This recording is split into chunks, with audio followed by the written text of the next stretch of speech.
ছোট্ট একটা ভুল করলে মানুষ কথা বলা বন্ধ করে দেয়, যোগাযোগ বন্ধ করে দেয়। আর ওইদিকে কত মহান আমার সৃষ্টিকর্তা, এত গুনাহ করছি তবুও তিনি আমাদের রিজিক বন্ধ করে দেননি, আমাদের চলার শক্তি বন্ধ করে দেননি, আমাদের চোখের জ্যোতি বন্ধ করে দেননি, আমাদের কানের শ্রবণ শক্তি বন্ধ করে দেননি। আসসালামু আলাইকুম সবাইকে, আশা করি সবাই ভালো আছেন। আলহামদুলিল্লাহ আমরাও ভালো আছি। লন্ডন থেকে আমার হাজব্যান্ডের ফ্রেন্ড আমার হাজব্যান্ডের সাথে দেখা করতে এসেছে পর্তুগালে।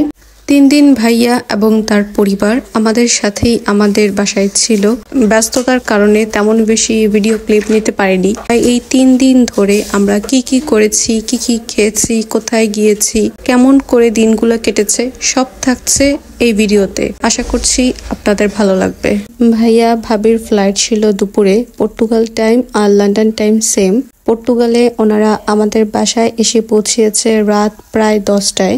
যেহেতু তারা জার্নি করে আসছে, ভাবলাম হালকার মধ্যে কিছু একটা রেডি করি ডিনারের জন্য। ডিনারের জন্য আমি রেডি করেছিলাম আম দিয়ে ডাল, চিকেন দিয়ে পটেটো আর গরুর ভুঁড়ি বোনা। পরের দিন সকালের নাস্তার জন্য আমি ডিসাইড করেছিলাম আমরা সকালে দেশি নাস্তা খাবো। তাই দেরি না করে সকালে ঘুম থেকে উঠেই আমি সকালের নাস্তার প্রিপারেশন নিয়েছিলাম।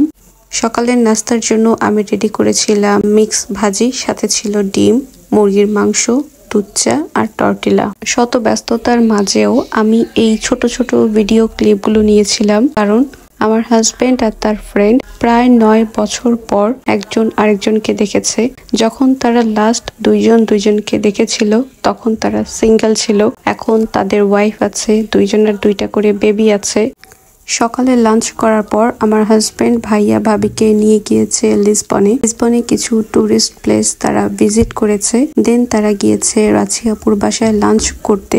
রাছিয়াপুর বাসায় লাঞ্চের আমারও দাওয়াত ছিল, বাট আমার প্ল্যানিং ছিল অন্য আরেকটি, যেটা পরে ভিডিওতে আপনারা দেখতে পারবেন। তো আমি যেহেতু যেতে পারিনি, রাছি আপু আমার জন্য যা তিনি রান্না করেছেন তা আমার জন্য পাঠিয়ে দিয়েছেন। সবগুলো খাবার অনেক টেস্টি ছিল।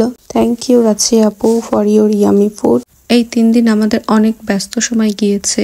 ভাইয়াদের রাছি আপুদের বাসায় ড্রপ করে আমার হাজবেন্ড চলে আসে। দেন আমরা শপিং এ যাই ভাইয়া, ভাবি আর 2টা বাচ্চার জন্য কিছু গিফট কিনতে। যেহেতু স্বল্প সময় ছিল, এই স্বল্প সময় আমি যতটুকু পেরেছি ভাইয়া ভাবির জন্য করতে ট্রাই করেছি। ভাইয়া ভাবি রাছিয়াপুর বাসায় লাঞ্চ করতে গিয়েছে। দেন তারা বিকালে বাহিরে ওরিয়েন্টে ঘুরতে গিয়েছিল।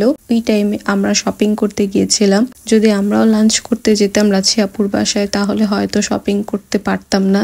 রাছিয়াপুর বাসায় লাঞ্চের দাওয়াত ক্যান্সেল করতে হয়েছিল। শপিং মলে আসলে রিহান মিনহার প্লেগ্রাউন্ডে খেলতেই হবে, আর যখন ওরা খেলাধুলা করে ওদের বাবাও তাদের সাথে বাচ্চা হয়ে যায়।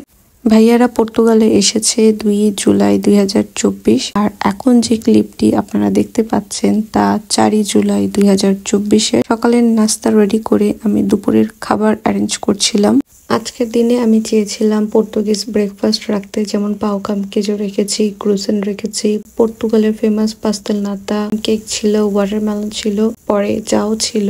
যারা আমার ভিডিও দেখেন তারা জানেন আমার বাসায় গেস্ট আসলে আমি অনেক খাবার অ্যারেঞ্জমেন্ট করতে পছন্দ করি। অনেক আশা ছিল লাঞ্চে অনেক কিছু করব ভাইয়ার জন্য, ভাবির জন্য, বাট আনফরচুনেটলি করতে পারিনি সময় স্বল্পতার কারণে। যা কিছু করেছি ভাইয়া ভাবি আলহামদুলিল্লাহ খুশি হয়েছে। এই তো আমার অল্প স্বল্প অ্যারেঞ্জমেন্ট লাঞ্চের জন্য।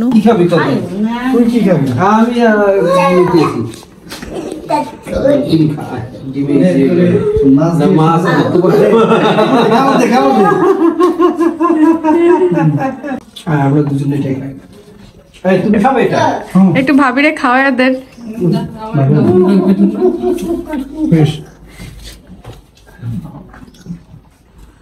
আমার মা কেমনে তাকায় থাকে, মনে মানে সে বুঝে ক্যামেরা কোথায় কোথায় ঘুরতেছে। 4 জুলাই ভাইয়া ভাবির অ্যানিভার্সারি ছিল, ম্যারেজ অ্যানিভার্সারি ছিল। এটা আমি জানতাম না। সাডেনলি ভাইয়া যখন আমাকে বলল তখন আমি খুব রাগ করেছি। যদি আগে জানতে পারতাম তাহলে একটা কেক আনতাম। তারপরেও আমরা একটা আইসক্রিম কেক এনেছি, ওইটা কেটে আমরা সবাই সেলিব্রেট করেছিলাম। প্রচন্ড পরিমাণ গরম ছিল যেই 2 দিন ভাইয়া ভাবিরা ছিল। দেন আমরা যখন রোদের তাপটা কিছুটা কমেছে বাইরে বের হয়ে গিয়েছি। আমরা গিয়েছি কোস্তা কাপারিকায়। প্রচন্ড পরিমাণ গরম ছিল সেই দিন। দেন আমরা বিচে যাওয়ার পর অসম্ভব ভালো লেগেছে। বালিতে খেলেছি বসে বাচ্চাদের সাথে, বিচে পানিতে নেমেছি, অনেক এনজয় করেছি, অনেক ভালো সময় কেটেছিল। দেন যখন সন্ধ্যা হয়ে এসেছে আমরা সানসেট দেখে বাসায় চলে এসেছি।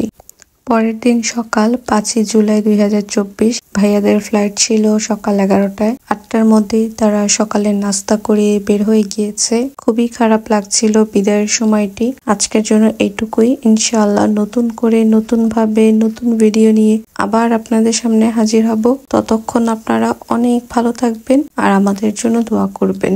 আল্লাহ হাফেজ।